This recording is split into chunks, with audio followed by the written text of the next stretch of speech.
네, 여러분 반갑습니다. 방구석의 히키남이에요. 오랜만이죠? 촬영을 하고 있는 현재는 23일입니다.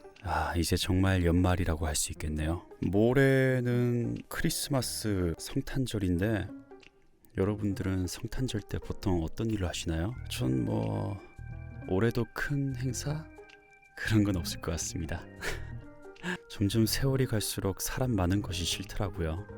언제 한 번은 크리스마스 날 혼자 등산을 했던 기억이 있어요. 대구 사람이라서 그런지 등산하는 걸 정말 좋아하거든요. 2달? 적어도 3달에 한 번씩은 혼자서 등산을 했던 기억이 있습니다. 그때 크리스마스 때도 어김없이 혼자 등산을 하고 있는데 이상하게 그날따라 힘이 잘 받는 거예요. 그래서 막 정신없이 반나절 정도 등산을 하니까 슬슬 해가 떨어지고 있었습니다. 당연히 한 5시간 동안 등산을 했으니까 해가 떨어질 수밖에 없죠. 그런데 대구는 분지 형태이기 때문에 산길이 다 이어져 있거든요. 원 모양으로. 그냥 마음 가는 대로 실컷 걷다 보니까 이제 제 집과는 너무 멀어져 버려가지고 하산할 수 있는 길이 있는 곳으로 그냥 아무데나 갔습니다. 그랬더니 제 집과는 너무나 멀리 떨어져 있더라고요. 그래서 친구한테 전화해서 나 좀 바래러 와주면 안 되겠냐고 그렇게 전화했던 기억이 있습니다. 그 친구도 크리스마스 때 할 일이 없었거든요. 덕분에 좋은 추억으로 남았습니다. 또 얼마 전엔 어머니의 환갑잔치가 있었습니다. 그래가지고 모처럼 고향으로 가가지고 어머니 생일맞이 식사 자리를 참석했었는데 케이크를 들고 손주들, 그러니까 저한텐 조카들이겠죠.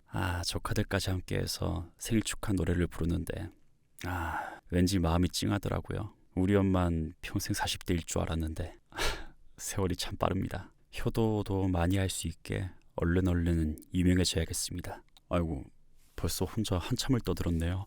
이제 유튜브 활동을 한지 2년, 3년째 되어가니까 이렇게 혼잣말도 점점 느는 것 같아요. 그럼 이만 각설하고 여러분들 아주 멋진 연말 보내시길 바랍니다. 대다수 분들이 제 오디오북을 들으면서 주무시니까 인사를 할 수 있는 타이밍이 지금인 것 같아요. 네, 오랜만에 셜록 홈즈 오디오북 읽어드리겠습니다. 이번 작품은요, 브루스 파팅턴 설계도라는 작품입니다. 이 작품은요, 제가 정말 예전에 읽어드렸던 위스테리아 저택 이 에피소드의 다음 이야기입니다. 셜록 홈즈 통편집 모음 재생 목록에 제가 시대 순으로 이렇게 정리해놨으니까 한번 보시길 바랍니다. 근데 너무 옛날에 읽어버려가지고 마음 같아선 다시 리메이크를 하고 싶네요. 언제 셜록 홈즈 시리즈를 다 읽고 나면 정말 부족했던 편들 시간 날 때 리메이크를 해봐야겠습니다. 네, 그러면 브루스 파팅턴 설계도 읽어보겠습니다. 듣고 마음에 드셨던 분들은 좋아요와 구독, 하고 싶으신 말씀은 댓글로 부탁드립니다. 그럼 시작하겠습니다.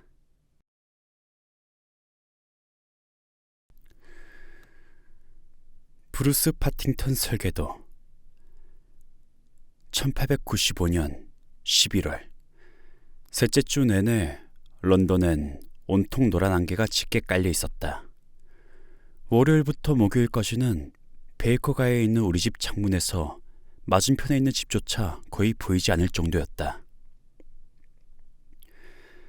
첫째 날의 홈즈는 그의 방대한 참고 서적들을 교차 체크하면서 색인을 만드는 일로 하루를 보냈다. 둘째 날과 셋째 날에는 최근에 취미를 갖게 된 중세음악에 하루 종일 빠져 지냈다. 하지만 넷째 날 아침 식사 때 의자를 뒤로 젖히고 밖을 내다보았을 때도 여전히 거리에 안개가 가득한 걸 보고는 성격 급하고 활동적인 내 친구는 더 이상 견딜 수 없다는 듯 거실을 오락가락하며 손톱을 물어뜯기 시작했다.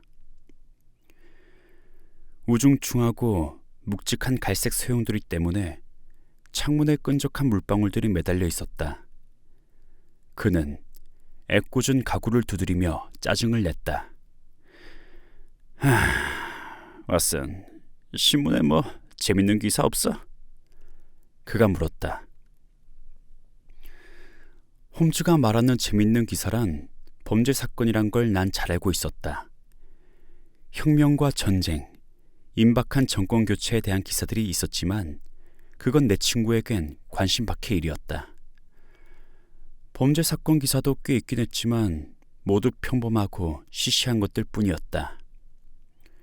홈즈는 신음소리를 내며 안절부절 다시 거실을 서성이기 시작했다.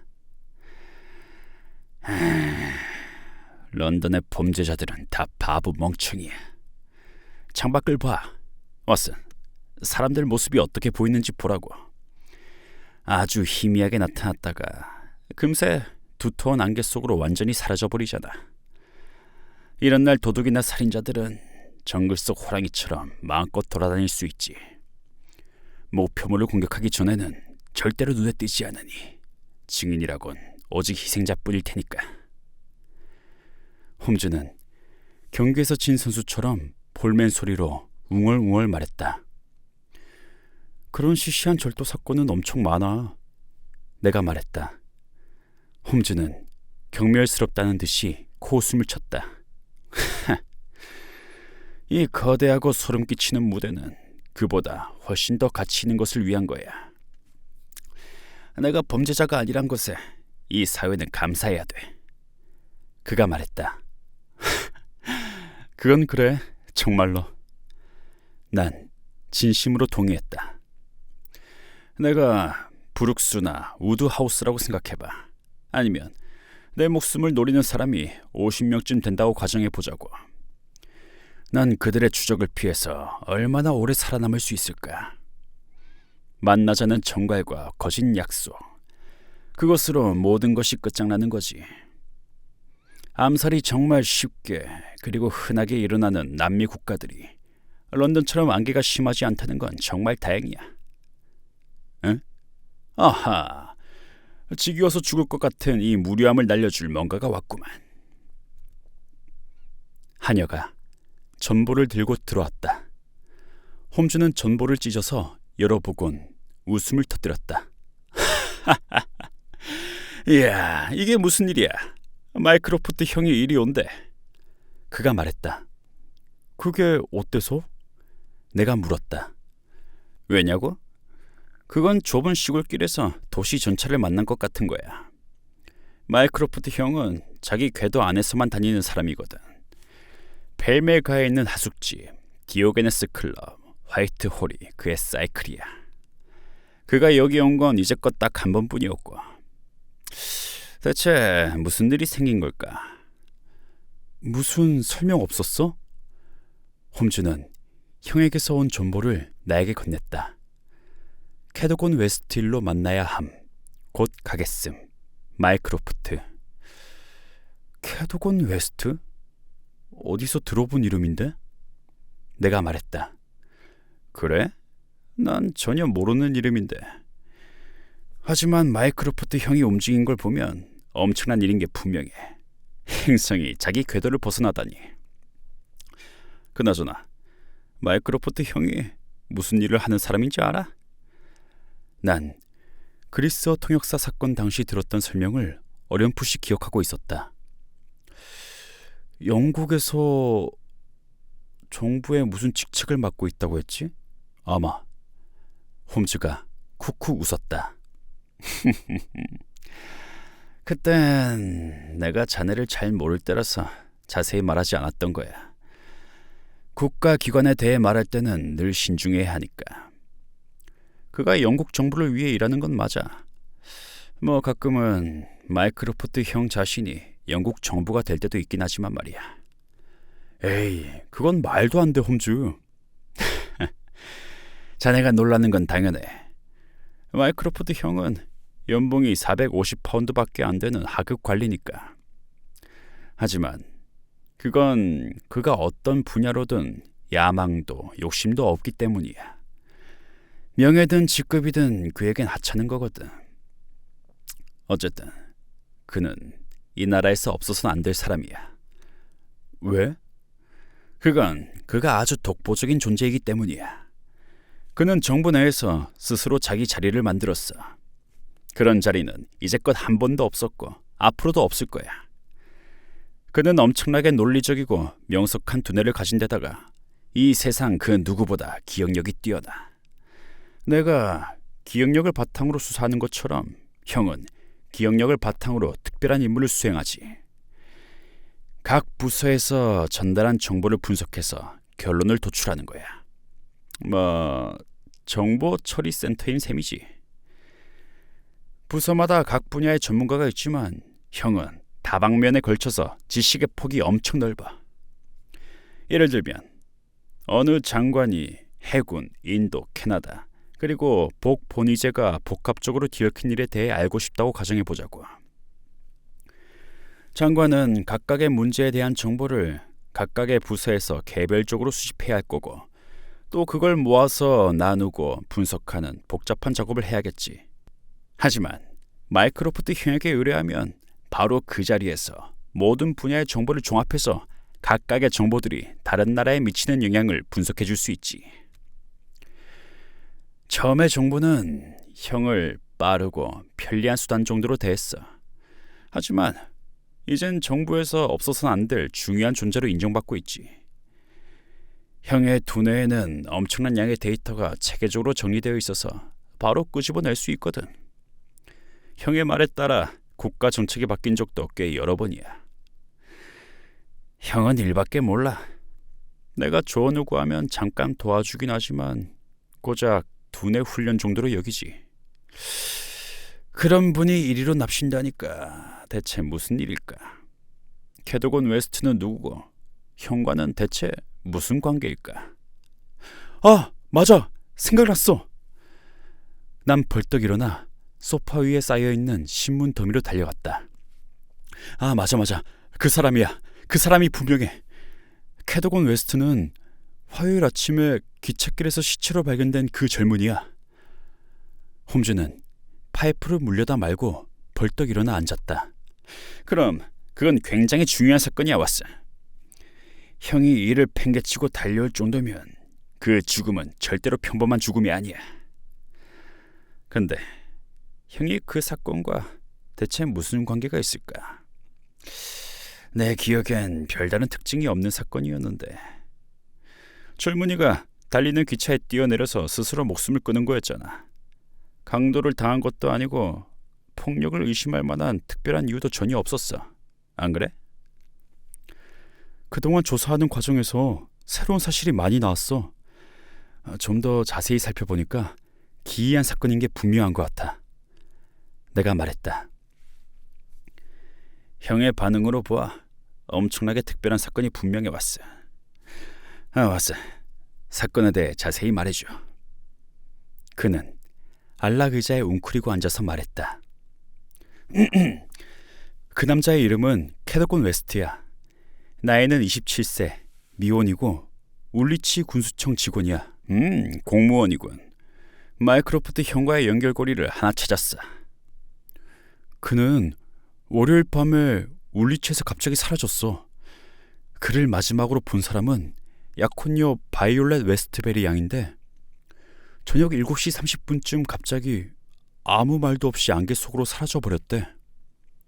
그날 두 사람은 싸운 적도 없었는데 왜 그런 식으로 가버렸는지 모르겠대. 그 다음 행적에 대해선 알려진 게 없고, 메이슨이란 철로 수리공이 런던 지하철 엘드게이트역에서 조금 떨어진 곳에서 그의 시체를 발견했어. 언제? 화요일 아침 6시에? 동쪽으로 가는 선로 왼쪽 넓은 곳에 쓰러져 있었어. 선로가 터널에서 막 빠져나와서 역에 가까운 지점이야. 아우, 머리가 심하게 박살났어. 아마 기차에서 떨어질 때 다친 거겠지. 시체가 쓰러져 있는 자세만 봐도 그렇고, 근처 마을 어디에서도 시체를 그 자리로 옮기려면 개찰구를 반드시 통과해야 하는데 개찰구에는 늘 검표원이 서 있잖아. 그러니 그는 기차에서 뛰어내린 게 분명해. 좋아. 아주 명백한 사건이군. 떨어질 때 살아있었는지 이미 죽은 상태였는진 몰라도 그 남자는 기차에서 뛰어내렸거나 누군가에게 떠밀린 거야. 그건 아주 분명해. 그래서 시체가 발견된 옆철로를 횡단하는 기차는 서쪽에서 동쪽으로 운행하는 기차야.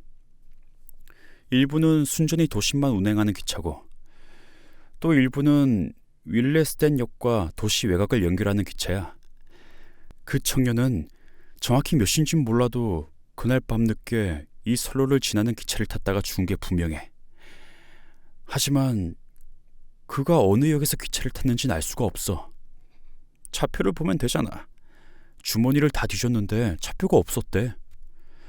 차표가 없었다고? 왓슨, 이건 정말 너무 이상해. 내가 알기론 차표가 없이 도심열차 승강장에 들어가는 건 절대로 불가능해. 분명히 그 청년은 표를 갖고 있었어. 그가 어느 역에서 기차를 탔는지 숨기려고 차표를 가져간 걸까? 가능한 일이야. 아니면 기차에서 차표를 떨어뜨렸을까? 그것도 가능한 일이야. 그 점은 생각해 봐야겠구만. 강도를 당한 흔적은 없었다고 했지? 전혀. 여기 그의 소지품 목록이 있어. 지갑에 이 펀드 15실링이 들어있었어. 캐피탈 앤 카운티 은행의 울리치 지점에서 발행한 수표책도 한 권 갖고 있었어. 그걸로 그의 신원을 밝혀냈대. 울리치 극장에 특별석 티켓도 2장이 있었는데 입장 시간은 바로 그날 저녁이야. 그리고 작은 기계 설계도 꾸러미가 있었어. 홈즈가 만족스러운 탄성을 질렀다. 이제야 알겠군.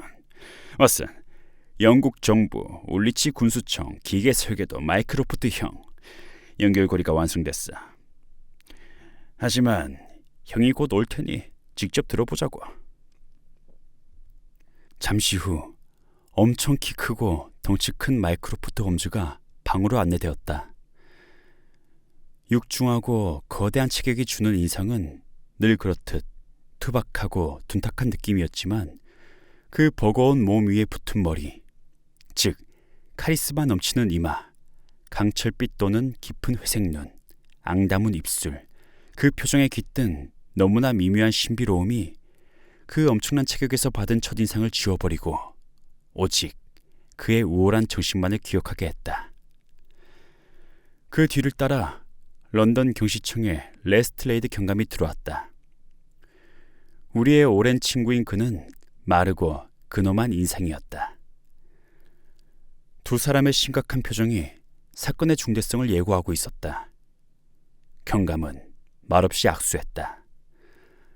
마이크로프트 홈즈는 외투를 벗고 안락 의자에 깊숙이 들어앉았다. 셜록, 아주 귀찮은 일이 생겼어. 습관을 바꾸는 거 진짜로 싫지만 이번 일은 그냥 두고 볼 수가 없어서 말이지. 지금은 샤멜 상황 때문에 사무실을 비우면 안 되는데 이건 완전히 긴급 상황이거든. 수상이 이렇게 당황하는 건 처음 봤어. 해군 본부는 완전 벌집 쑤셔놓은 꼴이고. 사건 기사는 읽었나? 마이크로프트 홈즈가 말했다. 지금 막 읽었어. 무슨 기계 설계도야? 그게 바로 핵심이야. 다행히 외부로 빠져나가진 않았어. 그 가련한 젊은이가 갖고 있던 설계도는 브루스 파팅턴 잠수함 설계도야. 만약에 그게 알려지면 언론에서 난리가 날 거야. 마이크로프트 홈즈는 아주 침울하게 말했다. 그것이 얼마나 심각한 사건인지 알고도 남을 것 같았다. 그의 동생과 나는 말없이 앉아서 다음 말을 기다렸다. 너도 그 잠수함에 대해서는 들어봤지? 내 생각엔 모르는 사람이 없을 것 같은데. 그냥 이름 정도만 알아. 그 설계도가 얼마나 중요한진 말로 다 할 수 없을 정도야. 영국 정부에서는 전력을 다해 보안을 유지했어. 브루스 파팅턴 잠수함의 행동 반경 안에서는 절대로 적이 공격할 수 없다고 단언할 수 있을 정도야. 2년 전에 비밀리에 국가 예산에서 거액을 투자해 잠수함의 발명 특허권을 독점했어. 그리고 국가 기밀을 지키기 위해 온 힘을 쏟았지. 그 설계도는 엄청 복잡해. 30개의 다른 특허로 이루어져 있는데 그 하나하나가 다 전체적인 작업을 하는데 반드시 필요한 것들이야. 정부는 설계도를 군수품 창고 근처에 있는 도난 방지 장치가 되어 있는 비밀 사무실 안에 정교한 금고 속에 보관했어. 설계도가 그 사무실에서 빠져나온다는 건 절대로 할 수 없는 일이지. 해군 작업 감독관조차도 그 설계도를 보려면 울리치 사무실로 가야 할 정도거든. 그런데 런던 한복판에서 발견된 젊은이의 시체에서 그 설계도가 나온 거야. 이건 정말 말도 안 되는 일이고 절대로 있을 수 없는 일이란 거지. 설계도는 다 찾았어? 아니, 셜록. 아직 다 못 찾았어. 그게 문제야. 울리치에서 사라진 도면은 모두 10장인데 캐도건 웨스트의 주머니에는 7장밖에 없었어. 가장 중요한 3장이 감쪽같이 사라진 거야. 도둑 맞은 거지. 셜록, 다른 일은 다 제쳐두고 이 일에만 집중해. 가장 중요한 국제 문제를 네가 해결해야 된다고.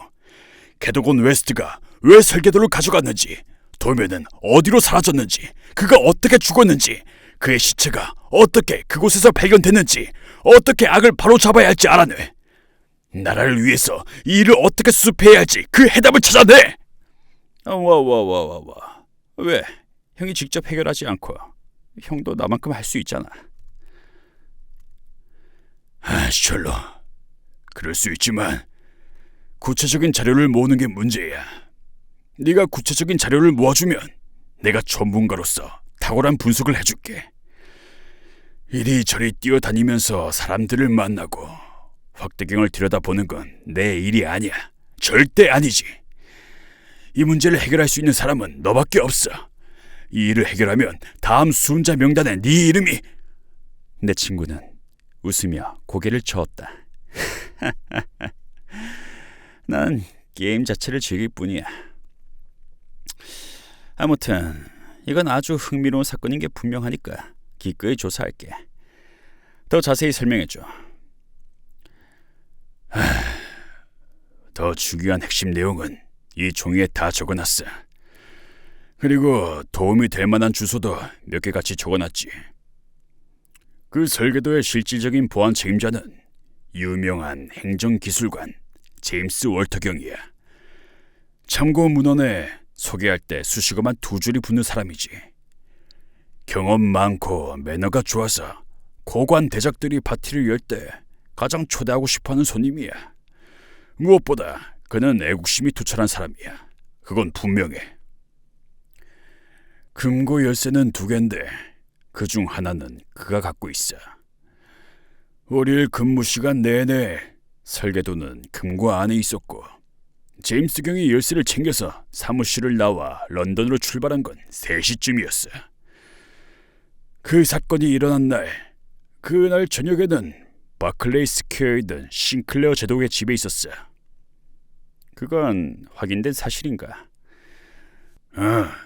그가 울리치를 떠나는 건 그의 동생인 발렌타인 월터 대령이 증언했고 그가 런던에 도착한 건 싱클레어 제독이 증언했어.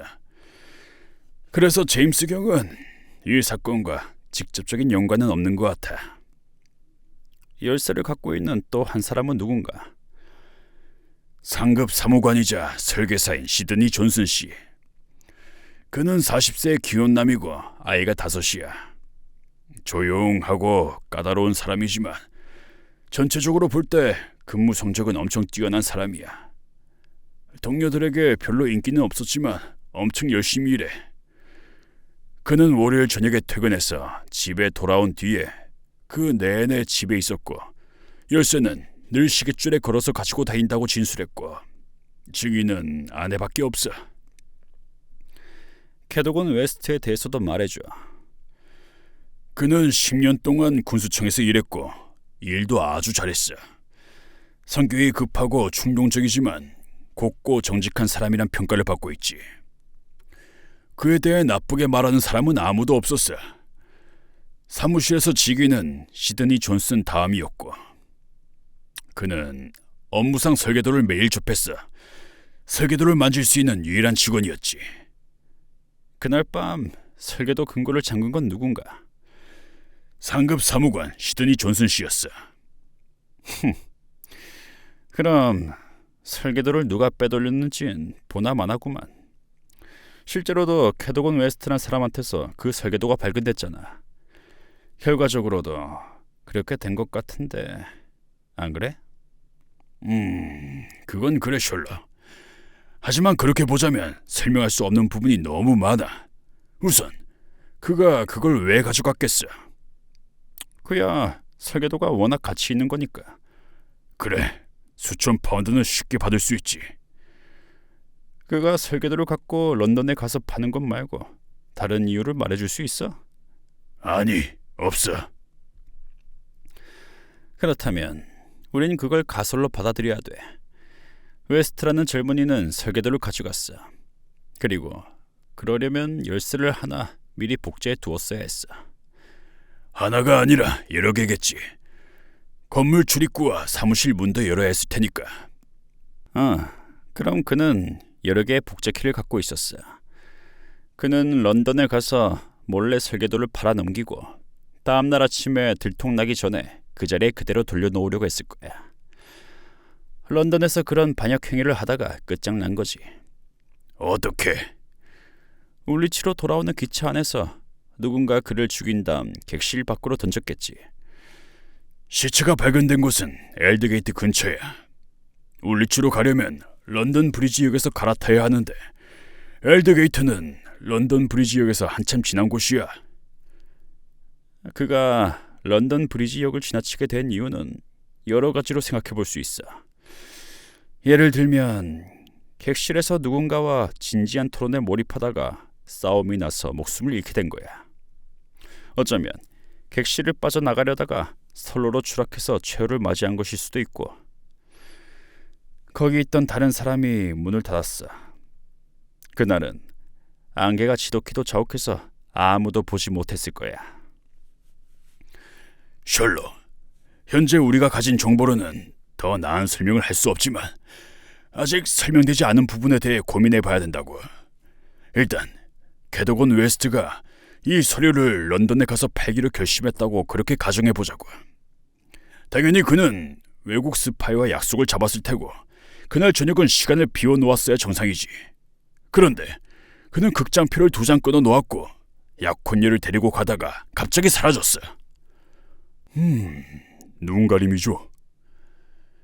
초조하게 두 사람의 대화를 듣고 있던 레스틀레이드 경감이 끼어들었다. 아주 독특한 의견이군요.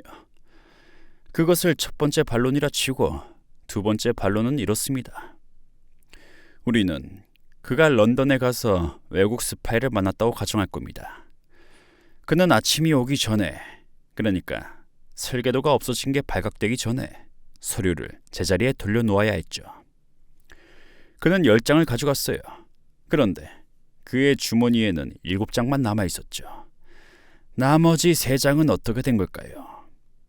그가 순순히 그걸 내주었을 리는 절대 없죠. 다시, 그렇다면 그 대가로 받은 돈은 어디에 있을까요? 누군가는 그의 주머니에 엄청난 돈이 들어있을 거라고 예상했는데 말이죠. 제가 보기엔 그건 아주 명백합니다. 무슨 일이 일어났는지 보나마나 뻔하죠. 그는 설계도를 팔려고 가져갔어요. 그는 스파이를 만났죠. 하지만 그들은 가격을 합의할 수가 없었어요. 그는 도로 집으로 가려고 나섰는데 스파이가 따라왔죠. 기차 안에서 스파이는 그를 죽이고 가장 중요한 서류만 빼서 가져갔습니다. 시체는 객실 밖으로 던져버리고요. 그렇게 된 겁니다. 안 그래요? 레스틀레이드 경감이 말했다.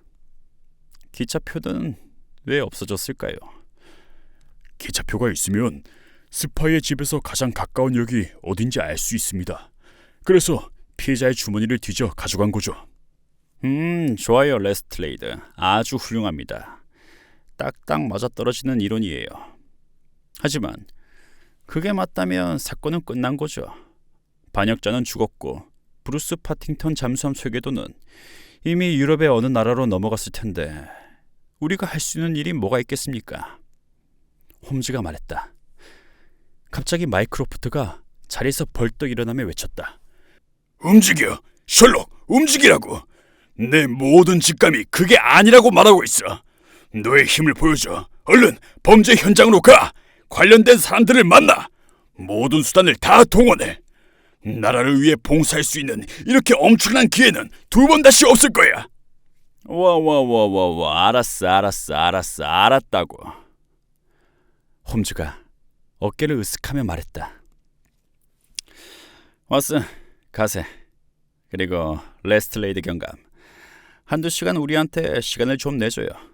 일단 엘드게이트 역부터 가봐야겠습니다. 마이크로프트, 잘 가. 이따가 저녁 전에 보고할게. 너무 기대하지는 말고. 1시간 뒤에 홈즈, 레스트레이드 경감, 그리고 나는 엘드게이트 역에서 조금 못 미친 곳, 터널에서 열차가 빠져나오는 곳에 서 있었다. 공손하고 얼굴이 붉은 신사가 철도 회사를 대표해서 나와 있었다. 젊은이의 시체가 쓰러져 있던 곳은 저깁니다. 위에서 떨어진 건 절대로 아니에요. 왜냐하면 보시다시피 사방에 방호벽이 있으니까요. 그래서 기차에서 떨어졌다고 밖에 볼 수 없습니다. 우리가 조사한 바에 따르면 그 청년은 월요일 자정쯤에 이 지점을 통과한 기차에 타고 있었던 게 분명합니다. 선로에서 2m 정도 떨어진 지점을 가리키며 그가 말했다. 기차 객실에 폭행 흔적 같은 건 없었습니까? 그런 흔적은 전혀 없었어요. 기차표도 못 찾았고요. 혹시 문이 열려있는 객실은 없었습니까? 전혀요. 오늘 아침에 새로운 증언이 나왔어요. 엘드게이트 역을 지나는 일반 도심 열차를 타고 가던 한 승객이 월요일 밤 11시 40분쯤 뭔가 묵직한 물체가 떨어지는 소리를 들었답니다. 역에 도착할 때쯤이었대요. 하지만 안개가 자욱해서 아무것도 보지 못했답니다. 그래서 그때 신고를 하지 않은 거래요. 응? 홈즈씨, 무슨 문제라도? 레스트레이드 경감이 말했다. 내 친구는 바짝 긴장한 표정으로 터널에서 구불구불 빠져나온 선로를 뚫어지게 쳐다보고 있었다. 엘드게이트 역은 환승역이라 그런지 선로가 복잡하게 얽혀 있었다. 그의 열렬하고 호기심 가득한 두 눈이 그 복잡한 선로에 꽂혀 있었다. 난 그의 날카롭고 경각심 가득한 얼굴, 꼭 담은 입술, 가늘게 떨리는 콧구멍, 잔뜩 찌푸린 눈썹을 보았다. 무섭게 집중할 때 나오는 표정이었다. 포인트. 그는 혼자 중얼거렸다. 그게 뭔데요? 무슨 뜻입니까? 레스트레이드 경감이 물었다. 이런 시스템에 이런 포인트가 아주 많은 건 아니죠. 많기는커녕 아주 드물죠. 중년 신세가 대답했다. 여긴 커브도 있습니다. 포인트와 커브라. 에? 저런, 그렇다면 홈즈씨, 무슨 말이에요? 단서를 잡았습니까? 생각이 하나 떠올랐어요. 하지만 확실치는 않습니다. 이 사건은 정말 흥미진진하군요. 독특해요. 정말 독특합니다. 그런데 이건 왜죠? 선로에 핏자국이 전혀 없군요. 원래 거의 없었어요. 심각한 부상을 입었다고 하던데요. 뼈가 박살났죠. 하지만 외상은 그리 크지 않았어요.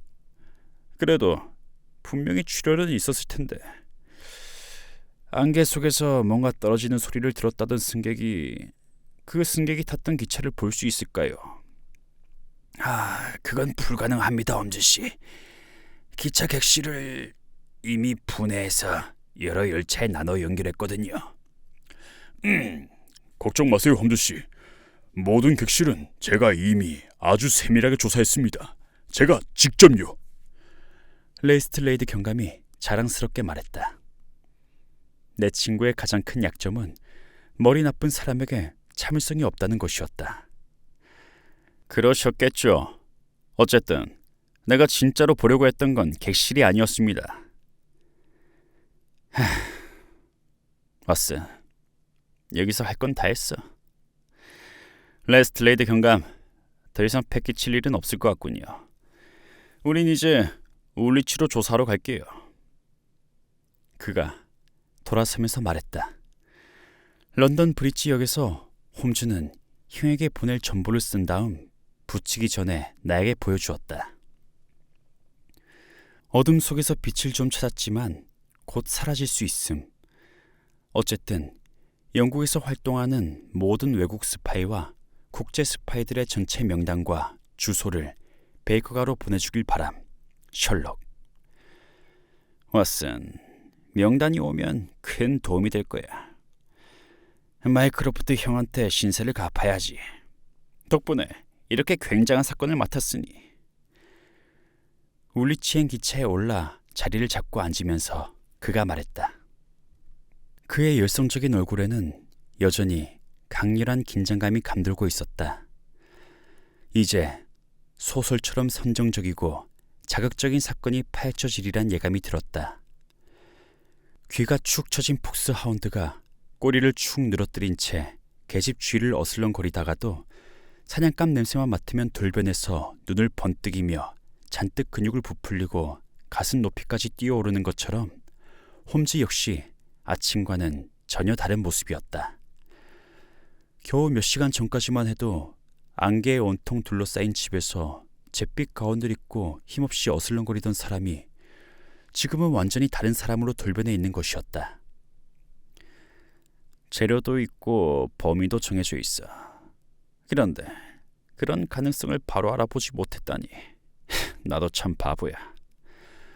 홈즈가 말했다. 나한텐 아직도 암흑인데?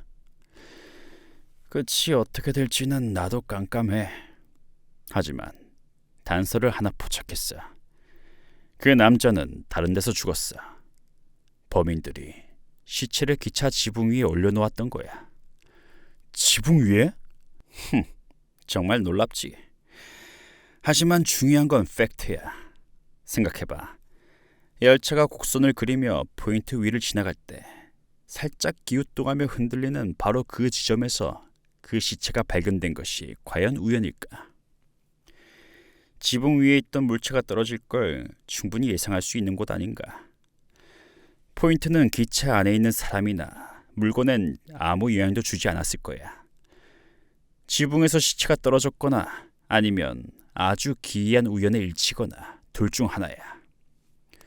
핏자국에 대해서도 생각해봐. 다른 곳에서 살해된 후 옮긴 거라면 선로에 핏자국이 없는 게 이해가 되지. 이 모든 사실이 각각의 의미가 있어. 이걸 하나로 모으면 설득력이 커지지. 그러고 보니 기차표도 그러네? 내가 외쳤다. 맞아. 그렇게 생각하면 기차표가 없는 이유에 대해서도 설명이 되지. 모든 것이 깔끔하게 맞아떨어져. 하지만 그의 죽음에 대한 수수께끼는 전혀 풀리지 않았잖아. 솔직히 그건 오히려 더 복잡해지고 더 어려워진 것 같아. 아마 그건... 홈즈가 뭔가 골똘히 생각하며 말했다. 그는 다시 고요한 몽상 속으로 잠겨들었다. 마침내 기차가 속도를 늦추며 천천히 울리치 기차역에 도착했다. 그는 마차를 불러타고 마이크로프트가 준 종이를 주머니에서 꺼냈다. 우린 이제부터 오후 내내 몇 군데 돌아다녀야 돼. 일단 먼저 제임스 월터 경한테 가보는 게 좋겠어. 그 유명한 공무원의 근사한 저택 앞에는 템스강을 따라 쭉 뻗은 아름다운 정원이 펼쳐져 있었다. 우리가 그곳에 도착했을 땐 안개가 걷히며 그 사이로 물기 머금은 옅은 햇살이 비쳐들고 있었다. 배를 울리자 집사가 나왔다. 제임스 월터 경을 만나러 오셨습니까? 월터 경은 오늘 아침에 돌아가셨습니다. 집사가 슬픈 목소리로 말했다. 돌아가셨다고요? 대체 언제? 어떻게 돌아가셨습니까? 홈즈가 깜짝 놀라서 외쳤다. 선생님, 안으로 들어오셔서 동생인 발렌타인 대령을 만나시겠습니까? 그러죠. 그러는 게 좋겠군요. 우리는 어둑한 응접실로 안내되었다. 잠시 후 키가 무척 크고 가볍게 턱수염을 기른 50세 정도의 잘생긴 남자가 들어왔다. 거친 눈, 눈물로 얼룩진 뺨, 흐트러진 머리카락이 이 집에 들이닥친 갑작스런 불행을 말해주고 있었다. 그는 말하는 것조차 무척 힘든 모양이었다. 그 끔찍한 소문 때문이었어요. 제 형, 제임스 경은 명예를 무척 소중히 생각하는 사람입니다. 그런 사건을 견딜 수가 없었을 거예요. 무척 상심했습니다. 효율적인 자기 부서에 늘 자부심을 갖고 있던 형에겐 그건 너무나 참담한 충격이었죠. 그가 말했다. 우린 그 사건을 해결하는 데 필요한 몇 가지 정보를 얻으려고 왔습니다. 이 사건은 두 분께도 그렇고 우리 모두에게도 그런 것처럼 형에게도 완전 의문투성이었습니다. 알고 있는 건 이미 경찰 조사에서 모두 얘기했고요. 물론 형은 캐도건 웨스트가 범인이라고 믿었습니다. 다른 건 전혀 모른다고 했고요. 뭐든 이 사건과 관계된 일을 아시는 게 혹시 있습니까? 제가 아는 건 그저 신문에서 읽고 들은 게 전부입니다, 홈즈 씨. 미안하지만 제가 지금 무척 힘들어서 오래 이야기를 할 수 없을 것 같습니다. 이해해 주시길 바랍니다.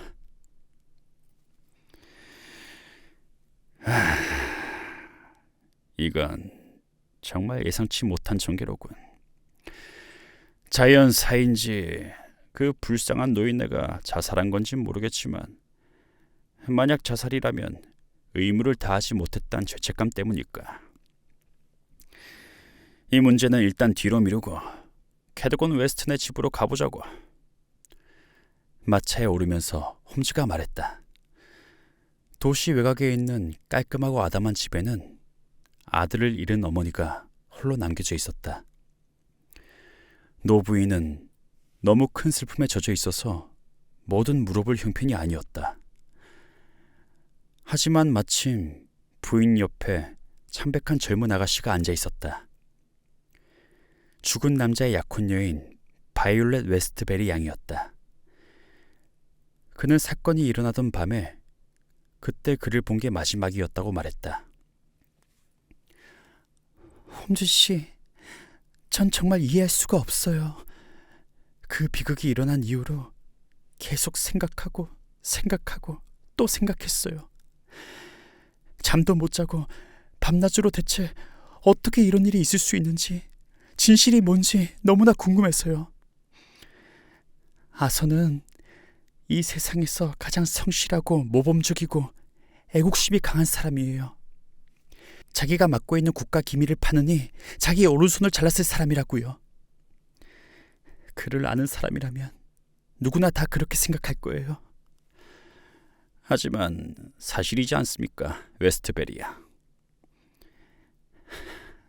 네, 알아요. 저도 그걸 어떻게 설명해야 할지 도무지 알 수가 없어요. 혹시 돈 필요한 일이 있었습니까? 아니요. 그는 굉장히 검소한 사람이었고 봉급도 많이 받았어요. 저축한 돈도 수백 파운드나 되는걸요. 우린 내년에 결혼할 예정이었어요. 정신적으로 흔들리고 있다는 그런 징조는 없었습니까? 웨스트베리야, 솔직하게 말해주세요. 예리한 내 친구는 그녀의 태도에 일어난 미묘한 변화를 놓치지 않았다. 그녀는 얼굴을 붉히며 머뭇거리다가 마침내 입을 열었다. 네, 뭔가 걱정거리가 있는 것 같았어요. 얼마나 됐습니까? 지난주쯤이나 그 전후였을 거예요. 그는 걱정스러운 표정으로 골똘히 생각에 잠기곤 했어요. 왜 그러냐고 한번 다그쳤는데 그는 고민이 있긴 한데 그건 직장 생활과 관련된 거라더군요. 그리고 그건 너무나 중요한 문제라 너에게도 말할 수 없어 라고 말했어요. 그래서 더는 묻지 못했죠.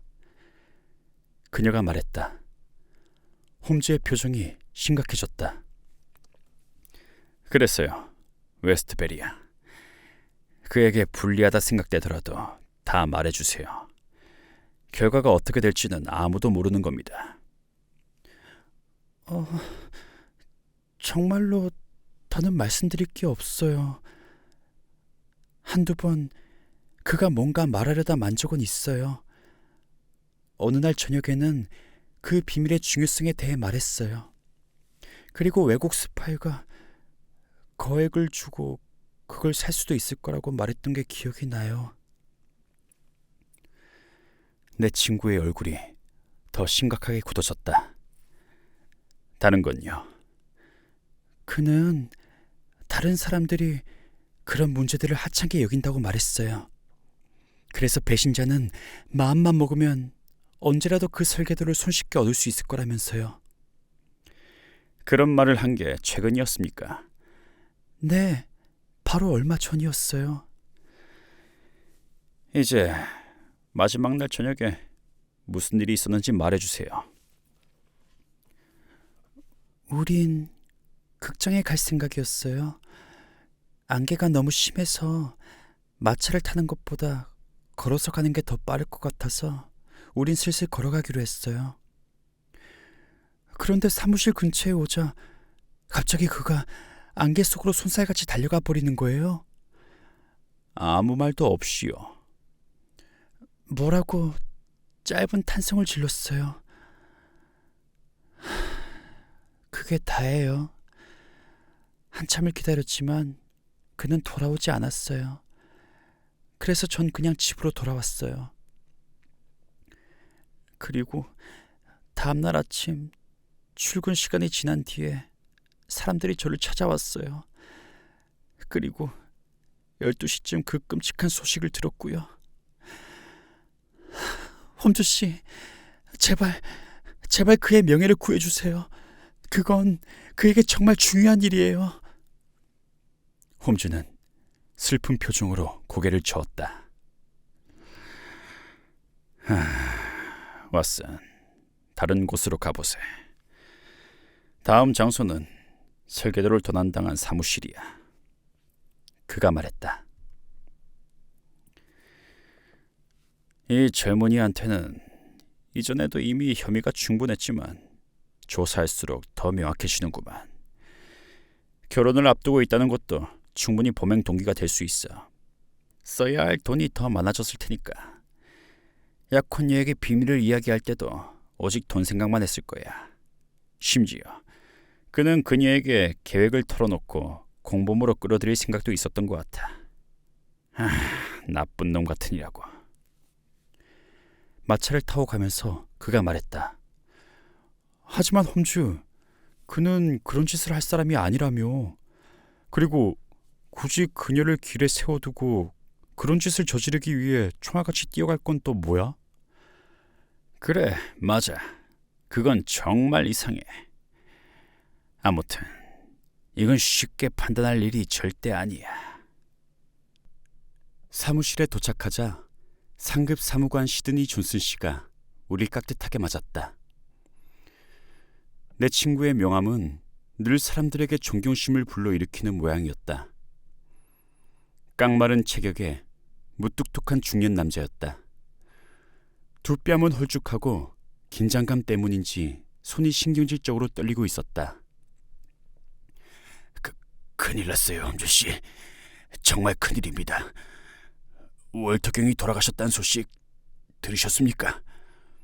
네, 지금 그 집에서 오는 길입니다. 여긴 완전 엉망이에요. 월터 경도 죽고 캐도건 웨스트도 죽고 설계도는 도둑맞았죠. 월요일 저녁에 퇴근할 때까지만 해도 어느 정부 부서보다 가장 유능한 부서였는데 말이죠. 하늘도 무심하시지. 어떻게 이렇게 끔찍한 일이 있을 수 있습니까? 다른 사람도 아니고 웨스트가 그런 짓을 하다니. 그의 짓이라고 확신을 하시는 건가요? 아닐 수가 있나요? 하지만 전 정말 그를 저의 분신처럼 믿었어요. 월요일에 사무실 문을 몇 시에 닫았습니까? 5시요. 직접 닫으셨습니까? 제가 늘 맨 마지막에 나갑니다. 설계도는 어디 있었습니까? 금고 안에요. 그것도 제가 직접 넣었어요. 건물에 경비원은 없어요? 있습니다. 하지만 그는 우리 부서 말고도 여러 부서를 다 관리하죠. 퇴역 군인인데 아주 믿음직스러운 사람이에요. 그날 저녁에 그는 아무것도 못 봤다더군요. 그날 안개가 워낙 심했으니까. 캐도건 웨스트가 만약에 퇴근 후에 건물에 들어오려고 했다면 말이죠. 그가 금고 설계도를 꺼내기 위해선 열쇠가 3개 필요하겠죠. 예, 맞습니다. 건물 출입문 열쇠, 사무실 문 열쇠, 금고 열쇠가 필요하죠. 그 열쇠를 다 갖고 있는 사람은 제임스 월터경과 존슨 씨뿐입니까? 전 금고 열쇠만 갖고 있어요. 다른 문 열쇠는 없고요. 제임스 월터경은 규칙적인 편인가요? 네, 그렇습니다.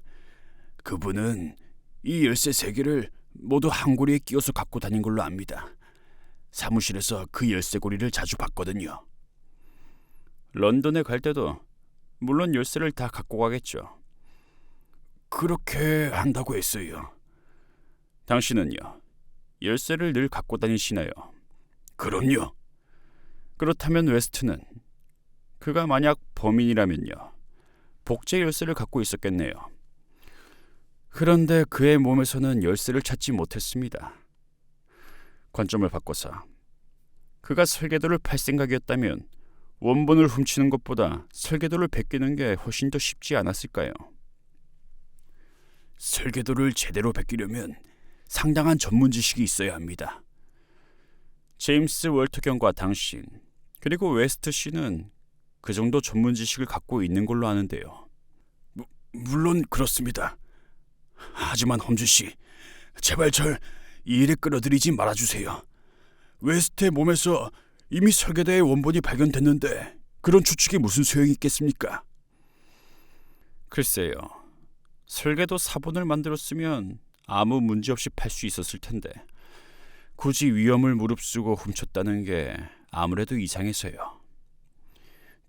듣고 보니 정말 이상하군요.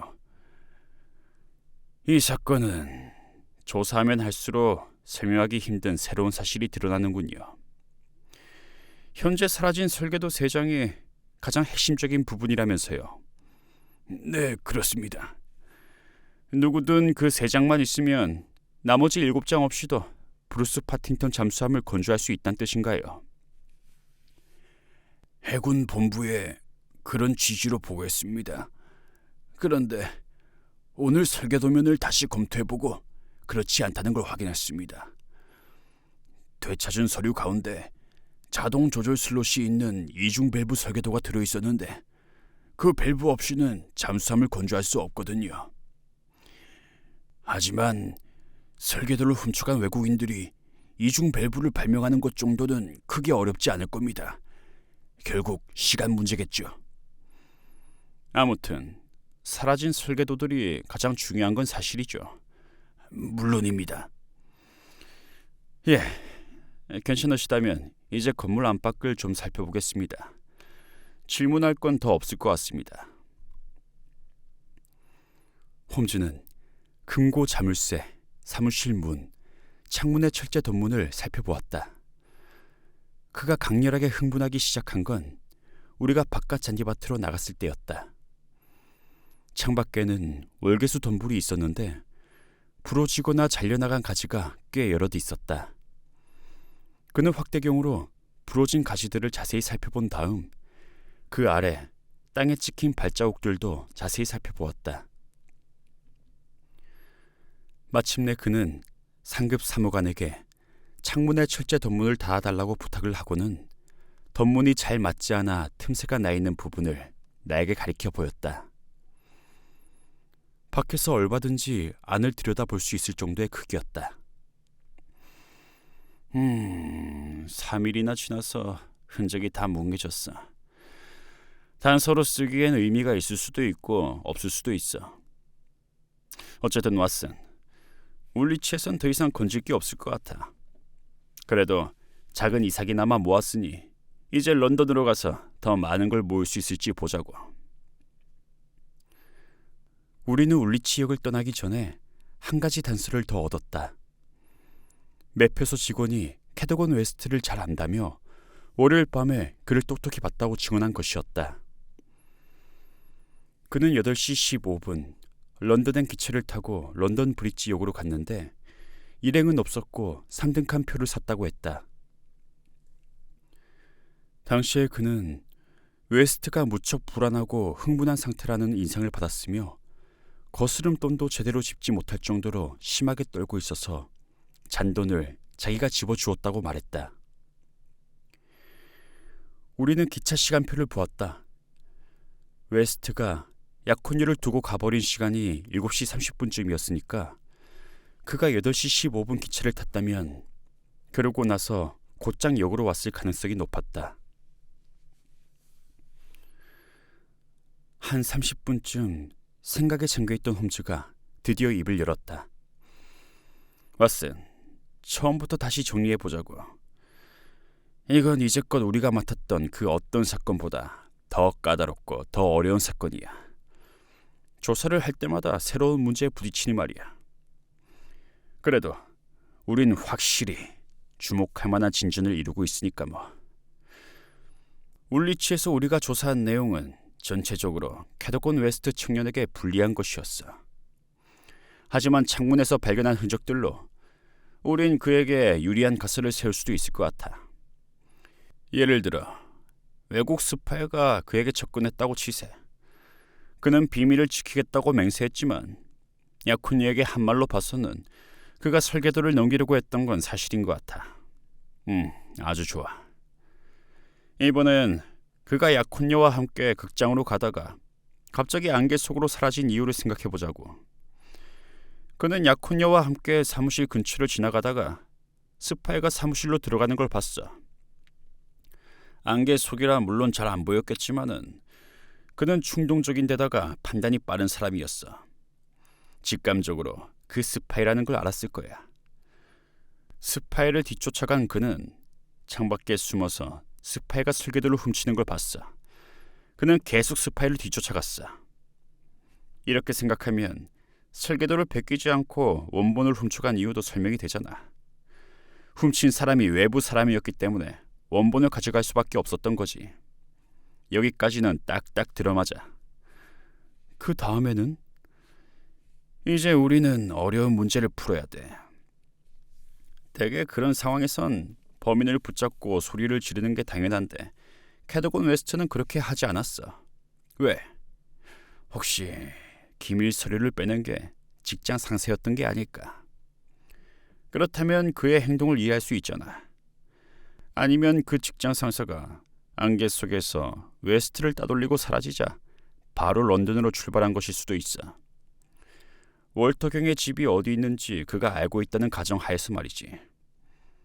약혼녀를 길거리에 세워두고 아무 말도 없이 가버린 걸 보면 상황이 아주 급박했던 거야. 하지만 추리는 여기까지야.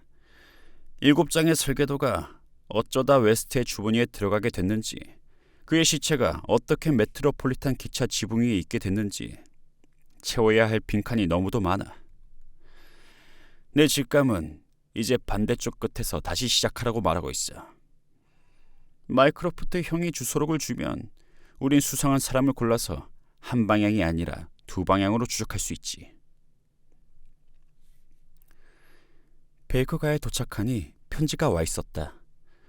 정부의 문서 담당자가 급송으로 보낸 것이었다. 홈즈는 편지를 훑어보고 나에게 던졌다. 자잘한 잔챙이들은 수도 없이 많지만 이렇게 큰일을 저지른 인간은 드물다. 의심할 만한 사람은 딱 3명이다. 아돌프 메이어, 웨스트민스터 그레이트 조지가 13번지, 루이라 로티에르, 노팅힐, 캠덴 맨션, 휴고 오버슈타인, 켄징턴 콜필드 가든 13번지. 휴고 오버슈타인은 월요일까진 시내에 있었는데 지금은 떠나고 없단 보고가 있다. 조금이나마 빛이 보인다니 기쁘구나. 정부에서는 네가 사건을 해결하기를 애타게 기다리고 있다. 이 나라에서 가장 높은 부서에서 긴급 통지가 왔다. 정부에서 네가 필요로 하는 모든 것을 최선을 다해 지원할 거다. 마이크로프트. 여왕 폐하의 말과 병사를 모두 내준다 해도 별로 도움이 안 될 거야. 홈즈가 웃으며 말했다. 그는 커다란 런던 지도를 펼쳐놓고 열심히 들여다보기 시작했다. 좋아, 여기야. 마침내 제대로 방향을 잡았어. 왓슨, 솔직히 난 우리가 결국 이 일을 멋지게 끝낼 거라고 믿어. 그가 아주 만족스러운 목소리로 말했다. 그러곤 갑자기 웃음을 터뜨리며 내 어깨를 툭 쳤다. 잠깐 나갔다 올게. 미리 정찰을 좀 해둬야지. 자네처럼 믿음직한 동료이자 전기 작가가 없었다면 난 중요한 일은 아무것도 이루지 못했을 거야. 한두 시간 뒤에 돌아올 테니 자넨 여기서 기다려. 심심하면 종이와 펜을 들고 우리가 어떻게 나라를 구했는지 쓰기 시작해도 좋을 것 같고. 그가 즐거워하자 나도 덩달아 즐거워졌다. 평소 진지하기 짝이 없는 사람이 그렇게 희희낙락하는 데는 분명히 그럴 만한 이유가 있다는 걸 너무나 잘 알기 때문이었다. 그가 돌아오기를 기다리면서 기나긴 11월의 저녁이 초조하게 지나갔다. 마침내 9시가 조금 넘었을 때 집배원이 홈즈의 편지를 들고 도착했다. 켄징턴, 글로스터 로드, 골든의 식당에서 저녁을 먹고 있음. 즉시 오길 바람. 쇠지렛대, 랜턴, 끌, 권총을 가져올 것. SH. 선량한 시민이 안개에 쌓인 어두운 밤거리에서 들고 다니기엔 좀 그런 물건들이었다. 난 연장을 챙겨서 외투 속주머니에 넣은 다음 곧장 마차를 타고 홈즈가 알려준 주소로 달려갔다. 내 친구는 화려한 이탈리아 식당의 문 가까이에 있는 둥근 탁자에 앉아 있었다. 뭐 좀 먹을래? 그럼 커피 마시고 큐라소 한잔 하자고. 이 식당에서 주는 시가도 한 대 태워봐. 생각보다 독하진 않아. 연장은 챙겨왔지. 내 코트 속에 있어. 좋아. 그동안 내가 뭘 했는지, 우리가 이제부터 무슨 일을 해야 하는지 짧게 요약해줄게. 왓슨, 젊은이의 시체가 기차 지붕 위에 놓여 있었던 건 자네도 분명히 알지. 청년이 객차에서 떨어져 죽은 게 아니라 지붕에서 시체가 떨어진 거라고 결론을 지었을 때부터 그건 아주 명백한 사실이었어. 다리에서 떨어졌을 수도 있지 않아? 그건 절대로 불가능해. 기차 지붕을 보면 알겠지만 기차 지붕은 둥글게 완만한 경사를 이루고 있는 데다가 가장자리에 난간도 없어. 누군가 캐도건 웨스트의 시체를 지붕 위에 올려놓은 게 분명해. 대체 어떻게 시체를 기차 지붕 위에 올려놓을 수가 있어? 그게 우리가 풀어야 할 문제야. 가능성은 딱 하나지. 자네도 알다시피 기차는 웨스트엔드 몇 곳에서 터널을 빠져나와 지상으로 나오지. 예전에 기차를 타고 여행할 때 가끔씩 머리 위로 건물 창문이 지나가는 걸 봤어. 기차가 창문 밑에 멈춘다면 지붕 위에 시체를 올려놓는 건 그리 어려운 일도 아니겠지. 그렇게 희한한 일이 있을 수 있을까? 모든 가능성을 하나하나 지워나가다 보면 마지막에 남는 게 진실이라고 내가 전에도 말했지. 그게 아무리 불가능해 보여도 말이야. 지금까지 우리가 살펴본 여러 가지 가능성은 모두 아닌 걸로 밝혀졌어. 월요일 이후에 런던을 떠났다는 국제 스파이가 기차 선로에 바짝 붙어있는 집에서 살고 있다는 걸 알았을 때 난 정말로 기뻤어. 내 갑작스러운 환호에 자넨 좀 놀라더구만. 아, 그래서 그랬던 거야? 켄징턴 콜필드 가든 13번지. 거기에 사는 휴고 오버슈타인이 내 목표였어. 글로스터 로드역에서 조사를 시작했는데 영무원이 나와 함께 선로를 따라 걸어가면서 큰 도움을 주었지. 콜필드 가든의 뒷계단 창문이 선로 쪽으로 나 있는 걸 확인했어. 게다가 이 지점에서 여러 노선들이 교차하기 때문에 대부분의 기차가 선로를 바꾸는 동안 그 지점에 꼼짝 못하고 몇 분씩 세기 일수라는 것도 알아냈지. 대단해, 홈즈. 결국 알아냈구만. 지금까진 그렇지. 하지만 왓슨, 아직 멀었어.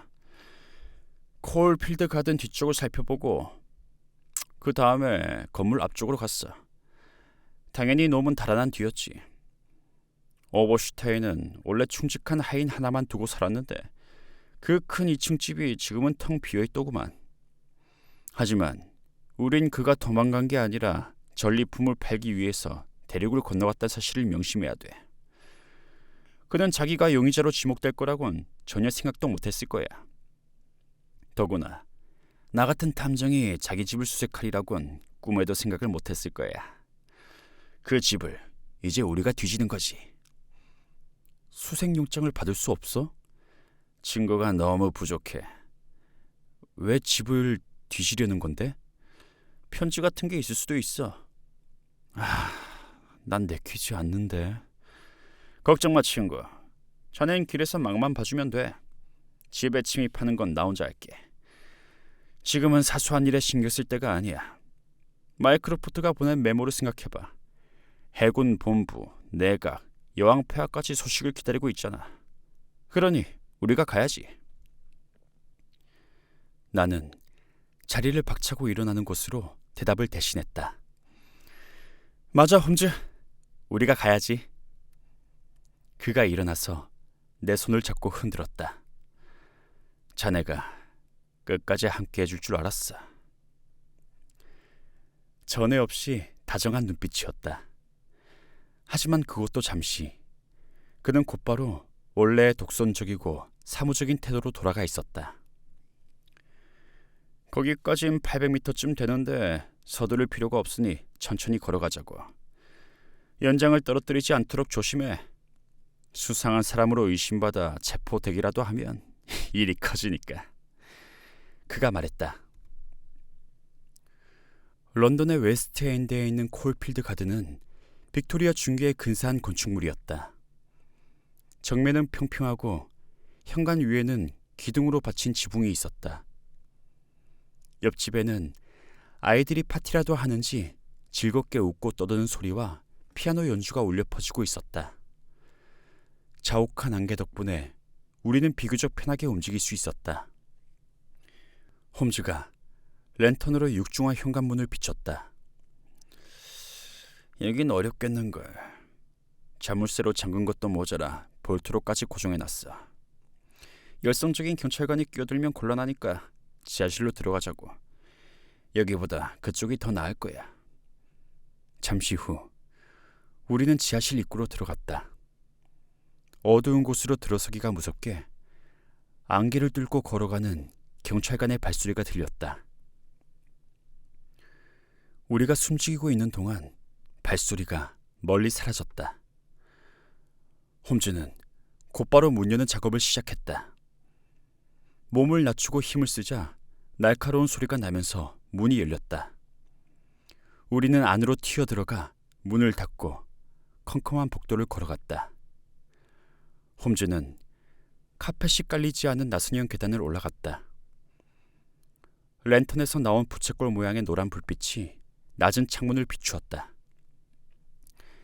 여기야, 왓슨. 여기가 맞아. 그는 창문을 열었다. 그러자 낮고 거친 소리가 들리는가 싶더니 점점 커지면서 마치 동물이 포효하는 것 같은 굉음을 내면서 기차가 어둠을 뚫고 빠른 속도로 달려왔다. 홈즈는 랜턴으로 창틀을 훑듯이 비췄다. 창문턱은 기차가 남긴 그을음이 두껍게 앉아서 까맣게 변해 있었는데 표면 여기저기가 희미해지고 지워져 있었다. 시체가 어디 있었는지 알겠지? 응? 왓슨, 이게 뭐지? 누가 봐도 이건 핏자국이야. 그는 나무로 된 창문턱을 따라 난 얼룩을 가리켰다. 여기 돌계단에도 있구만. 증거는 이걸로 충분해. 이제 우리는 여기서 기차가 멈출 때까지 기다리기만 하면 돼. 우리는 오래 기다리지 않았다. 바로 다음 기차가 포효하며 터널을 빠져나왔다. 기차는 속도를 늦추며 천천히 우리 코앞에 멈춰섰다. 창문턱에서 기차 지붕까지는 채 1미터도 안 될 것 같았다. 홈즈는 부드럽게 창문을 닫았다. 여기까지는 우리가 추리한 대로야. 왓슨, 어떻게 생각해? 그가 말했다. 대박! 이렇게 기막힌 추리는 다시 없을 거야. 그렇지 않아. 시체가 기차 지붕 위에 있었다고 추리하는 건 그리 어려운 일이 아니었어. 그렇게 결론을 내리자 나머지는 쉽게 풀렸고. 이 사건은 국가의 중대한 이해관계가 걸린 일이지만 지금까지 우리가 한 일은 사실 그리 대단한 건 아니야. 진짜 어려운 일이 아직 남아있어. 하지만 여기서 도움이 될 단서를 찾을 수 있을 거야. 우리는 주방의 계단을 통해 2층으로 올라갔다. 여러 개의 방이 붙어 있었다. 첫 번째 방은 간소하게 꾸며놓은 거실이었는데 관심을 가질 만한 것은 아무것도 없었다. 그 옆은 침실이었는데 비어 있었다. 마지막 방에 들어가서부터 내 동료는 체계적인 검사를 시작했다. 방에 책과 수료들이 흩어져 있는 걸로 보아 서재로 사용하는 것이 분명했다. 홈즈는 재빨리 서랍과 찬장을 하나하나 뒤졌다. 1시간이 지나도록 그의 깐깐한 얼굴에는 성공의 조짐이 전혀 보이지 않았다. 별다른 성과가 없는 모양이었다. 교활한 녀석이 흔적을 모두 없애버렸어. 범행의 흔적이 될 만한 건 아무것도 없어. 위험한 편지는 태워버렸거나 지워버렸을 거야. 이게 마지막 희망이로구만. 책상 위에 놓인 작은 양철 상자를 가리키며 홈즈가 말했다. 그는 끌로 상자 뚜껑을 비틀어 열었다. 그 안에는 글자와 숫자가 빽빽하게 쓰여있는 종이 뭉치가 여러 개 들어있었다. 하지만 아무 설명이 붙어있지 않아서 대체 무슨 내용인지 짐작도 안 갔다. 수압, 평방미터당 압력, 이런 단어가 되풀이되는 것으로 보아 잠수함 관련 서류인 것 같았다. 홈즈가 초조한 표정으로 종이 뭉치들을 한쪽으로 치웠다. 이제 남은 것은 오직 시문을 스크랩해서 작게 잘라놓은 조각들을 모아놓은 봉투뿐이었다. 그는 테이블 위에 봉투를 흔들어 쏟았다. 순간 난 그의 열정적인 얼굴에 희망이 떠오르는 것을 보았다. 이게 뭐지? 왓슨, 이게 뭘까? 신문 광고로 보낸 메시지 모음이로구만. 인쇄된 종이를 보니까 데일리 텔레그래프의 개인 광고라니야. 신문 오른쪽 맨 위 구석에 실리지. 날짜가 없구만. 하지만 조각들을 늘어놓으면 알 수 있을 거야. 그래. 이게 틀림없이 첫 번째야. 빠른 연락 바람, 조건 수용함, 명함의 주소로 편지할 것, 삐에로. 다음은 이거야. 너무 복잡해서 설명이 불가. 자세한 보고가 필요함. 물건이 배달되면 현금으로 지급함, 삐에로. 다음은 이거. 상황이 안 좋음. 계약을 완벽하게 이행하지 않으면 제한을 철회함. 편지로 약속을 정할 것. 광고로 답변하겠음. 이게 마지막이군. 월요일 밤 9시 이후 노크 2번. 우리뿐임. 의심하지 말 것. 물건이 배달되면 즉시 현금으로 지급함. 피에로. 왓슨, 아주 완벽한 증거 기록이야. 이제 범인만 잡으면 한 가지 문제는 완전히 끝나는 거야. 홈즈는 손가락으로 테이블을 톡톡 두드리며 생각에 잠겨 있다가 마침내 벌떡 일어섰다. 어쩌면 이 일은 그리 어려운 일이 아닐 수도 있어. 왓슨, 여기서 할 일은 다 했으니까 이제 데일리 텔레그래프 사무실에 들러서 오늘 일을 마무리하면 될 것 같아. 다음 날 아침을 먹고 난 뒤에 연락을 받은 마이크로포트 홈즈와 레스트레이드 경감이 찾아왔다. 셜록 홈즈는 어제 우리가 한 일을 들려주었다. 경감은 우리가 스파이의 집에 몰래 침입했던 일을 듣고 고개를 흔들었다. 어우, 홈즈 씨, 우린 절대로 그런 일을 할 수가 없습니다.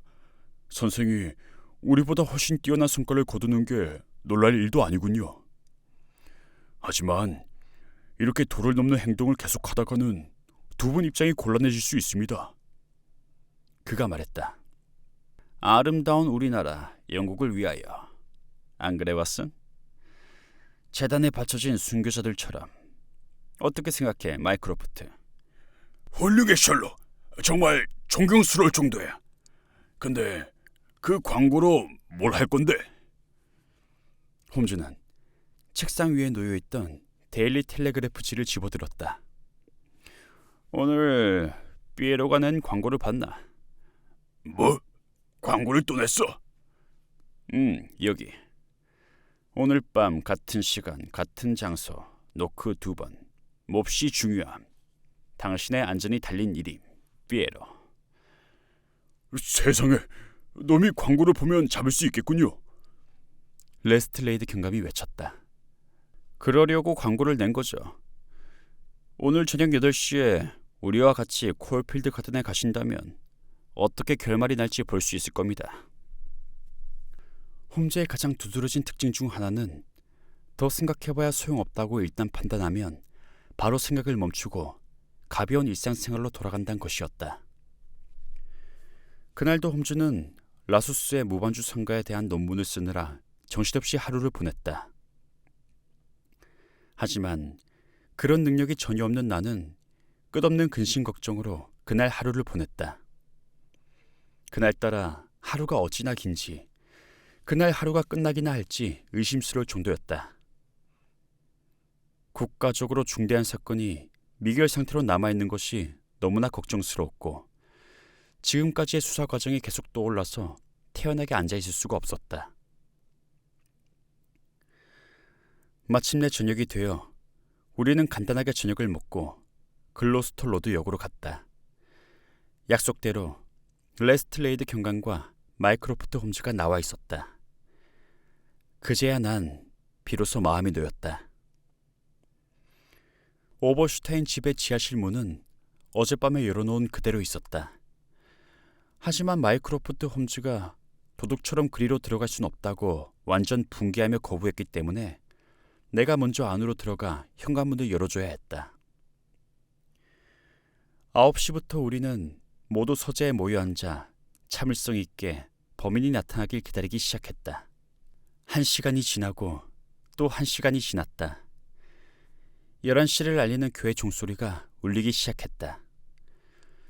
종소리와 함께 우리의 희망도 하나씩 사라지는 것 같았다. 레스트레이드와 마이크로프트 홈즈는 잠시도 가만히 있지 못하고 1분에 2번씩 시계를 확인했다.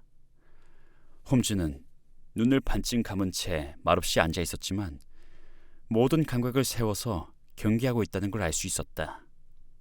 갑자기 그가 고개를 획 들었다. 놈이 오고 있어. 그가 말했다. 우리는 바짝 긴장해서 귀를 기울였다. 조심스러운 발소리가 문 앞을 지나갔다가 다시 돌아왔다. 노크를 짧게 2번 두드리는 소리가 들렸다. 홈즈가 일어나서 우리에게 가만히 있으라고 신호했다. 빛이라곤 현관에서 희미하게 타고 있는 가스등 불빛뿐이었다. 홈즈가 서재를 나가 바깥 문을 열자 검은 그림자가 재빨리 안으로 들어왔다. 홈즈는 문을 닫고 다시 잠갔다. 이쪽으로. 홈즈의 목소리가 들렸다. 잠시 후 한 남자가 우리 앞에 나타났다. 홈즈는 뒤에 바짝 따라붙어 있었다. 남자는 우릴 보고 깜짝 놀라서 비명을 지르며 돌아섰다. 홈즈가 그의 옷깃을 움켜쥐고 방 안으로 떠밀었다. 비틀거리며 떠밀려 들어온 우리의 재수가 균형을 되찾기도 전에 홈즈는 문을 닫고 문에 등을 기대고 서 있었다. 남자는 그를 노려보다가 비틀거리더니 바닥에 쓰러졌다. 그 충격으로 책넓은 모자가 벗겨지고 얼굴을 반쯤 가리고 있던 삼각건이 흘러내리면서 밝고 가벼운 턱수염과 잘생긴 발렌타인 월터 대령의 얼굴이 드러났다. 홈즈는 엄청 놀란 표정이었다. 왓슨, 이번엔 날 바보라고 써도 좋아. 내가 범인을 잘못 예측했어. 그가 말했다. 이 사람은 누구야? 마이크로프트가 열렬하게 물었다. 제임스 월터경의 동생이야. 잠수함 부서 부장. 그래. 내가 뭘 잘못 생각했나 봐. 정신이 돌아오나 보군. 신문은 내가 할게. 우리는 축 늘어진 대령을 소파 위로 옮겼다. 대령은 벌떡 일어나 앉아 공포와 충격에 질린 얼굴로 우리를 둘러보았다. 그는 이마에 손을 얹었다. 도무지 믿기지 않는다는 표정이었다. 어떻게 된 거죠? 전 오버슈타인 씨를 만나러 온 겁니다만. 그가 말했다. 월터 대령, 다 알고 있어요. 영국의 신사가 어떻게 이런 일을 저질렀는지 도저히 이해할 수가 없군요. 아무튼 우린 당신이 오버슈타인과 모종의 관계를 맺고 있다는 것을 다 알고 있습니다. 캐더건 웨스트의 죽음과 관련된 정황도요. 잘못을 뉘우치고 고백할 기회를 드리겠습니다. 당신 입으로 직접 확인해야 할 세부적인 사항도 좀 있고요. 남자는 신음하며 두 손에 얼굴을 묻었다. 우리는 기다렸지만 그는 아무 말도 하지 않았다. 홈즈가 다시 말했다. 핵심적인 사실은 이미 다 파악했습니다. 당신이 경제적으로 압박을 받고 있었다는 것, 형이 갖고 있던 열쇠를 복제했다는 것, 데일리 텔레그래프지의 광고를 통해 오버슈텐과 연락을 주고받은 것까지요. 안개가 심했던 월요일 밤에 사무실에 갔지요. 하지만 마침 그 길을 지나가던 캐도건 웨스트가 그걸 보게 됐죠. 그는 진작부터 당신을 의심하고 있었어요. 그래서 당신을 미행하기 시작했죠. 당신이 도둑질하는 걸 봤지만 그는 경보를 울리지 못했습니다. 혹시라도 런던에 있는 형에게 가져다 주는 걸지도 모른다는 그런 생각 때문에 말이죠. 모범 시민이었던 그는 모든 일을 제쳐두고 당신을 뒤쫓아 이 집까지 왔습니다. 그제야 웨스트는 안개 속에서 모습을 드러냈고, 월터 대령, 당신은 나라의 반역죄를 저지른 것으로 모자라 끔찍한 살인까지 저지른 겁니다. 아니에요. 내가 한 짓이 아닙니다. 죄수가 비참하게 울부짖었다. 그럼 말해요. 캐더건 웨스트가 어떻게 죽었는지, 그의 시체가 어떻게 기차 지붕 위에 얹혀졌는지. 말할게요. 다 털어놓겠습니다. 하나만 빼고는 선생 말이 다 맞아요. 주식을 하다가 빚을 졌는데 갚을 방법이 없었습니다. 돈이 정말 급했습니다. 오버슈타인은 5천 파운드를 제안했어요. 그 돈이면 파산을 면할 수가 있었죠. 하지만 살인에 대해서는 정말 결백합니다. 그럼 어떻게 된 겁니까? 그는 전부터 저를 의심하고 있었습니다. 그리고 선생 말대로 그날 절 미행했고요. 이 집 현관문 앞에 도착할 때까지 전 전혀 몰랐습니다. 안개가 너무 짙어서 3미터 앞도 겨우 보일 지경이었으니까요. 문을 2번 두드리자 오버슈타인이 문을 열어주었습니다. 그때 갑자기 웨스트가 달려들어서 우리에게 설계도를 어떻게 할 건지 따졌어요. 오버슈타인은 호신용 짧은 지팡이를 들고 있었습니다. 늘 들고 다녔죠. 웨스트가 우리를 밀고 집 안으로 따라 들어오자 오버슈타인이 그의 머리를 지팡이로 세차게 내리쳤어요. 단 한 방이었지만 치명적이었습니다. 5분도 못 돼서 그는 죽고 말았어요. 현관홀에서 쓰러져 죽은 그를 보고 우린 어떻게 해야 좋을지 몰랐습니다. 그때 오버슈타인이 뒤쪽 창문 밑에서 기차가 멈추니까 기차 지붕 위에 시체를 버리자는 아이디어를 냈어요. 하지만 먼저 제가 가져갈 설계도를 검토했습니다. 그는 그 중에서 가장 핵심적인 설계도 3장을 갖겠다고 했습니다. 그럴 순 없어요. 울리치에 도로 갖다 놓지 않으면 끔찍한 일이 벌어질 겁니다. 라고 제가 말했어요. 하지만 그는 이건 기술적으로 너무 복잡해서 오늘 밤 안으로 베낄 수 없어. 그러니 이건 내가 갖겠소. 라고 말했습니다. 안 돼요. 오늘 밤에 모두 도로 가져다 놓아야 합니다. 제가 단호하게 말하자 그는 잠깐 생각하더니 이렇게 외쳤어요. 3장은 내가 갖고 나머지는 이 청년의 주머니에 넣어둡시다. 그가 발견되면 사람들은 당연히 그를 의심할 거고 죄는 그가 다 뒤집어 쓰는 거지.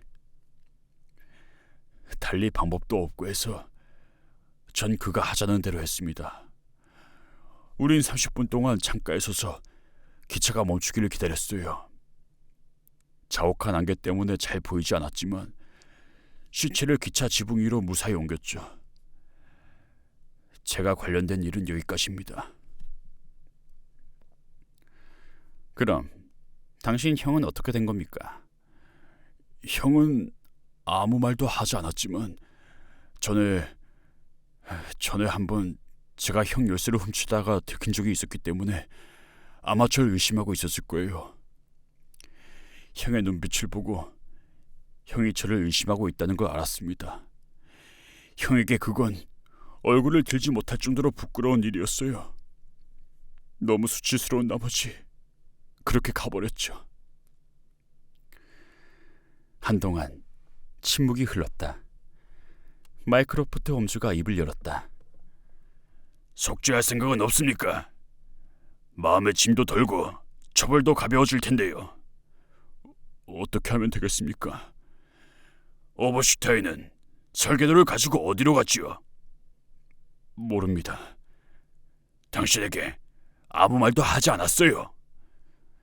자기에게 연락을 하고 싶으면 파리에 있는 루브르 호텔로 편지를 보내라고 했습니다. 그렇다면 속죄할 기회가 아직은 남아 있습니다. 셜록 홈즈가 말했다. 할 수 있는 일이 있다면 뭐든 다 하겠습니다. 그자에게 좋은 감정이라고는 전혀 없어요. 그는 나에게 파멸이자 몰락이니까요. 자, 여기 펜과 종이가 있습니다. 책상에 앉아서 제가 부르는 대로 받아 쓰세요. 봉투에는 아까 그 주소를 적으시고요.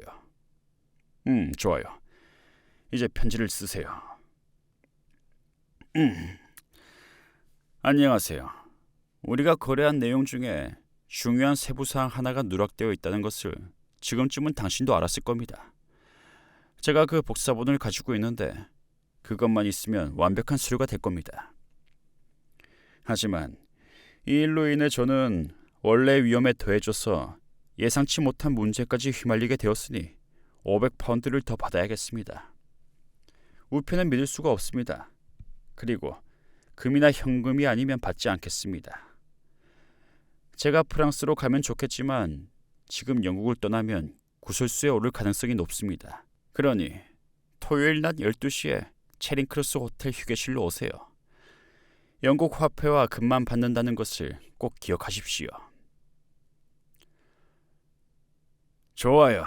잘 될 겁니다. 이 편지를 받고 그가 오지 않는다면 그거야말로 놀랄 일이죠. 홈즈가 말했다.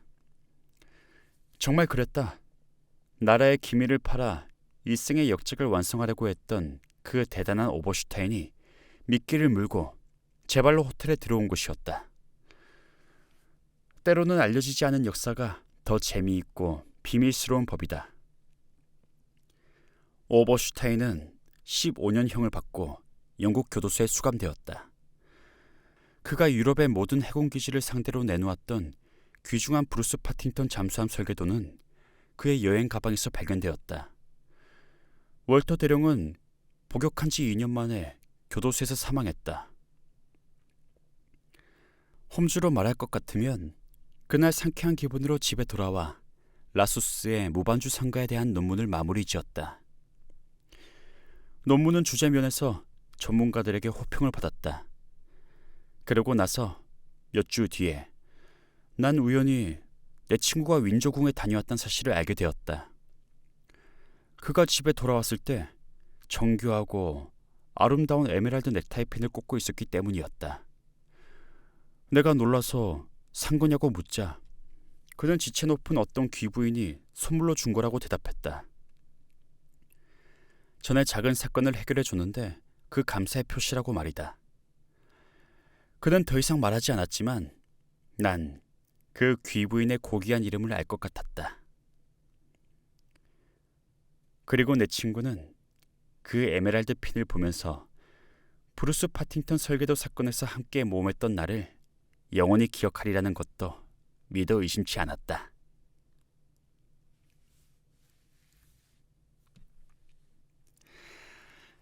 네, 여러분. 이렇게 해서 브루스 파팅턴 설계도 끝까지 읽었습니다. 지금이 4번째 시도인데 지금은 부디 좋은 퀄리티가 나오길 바라겠습니다. 그래도 내용이 워낙 재밌으니까 읽을 때마다 시간이 가는 줄은 모르는 것 같아요. 네, 그러면 다들 들어줘서 고맙고요. 모두 좋은 밤 되시길.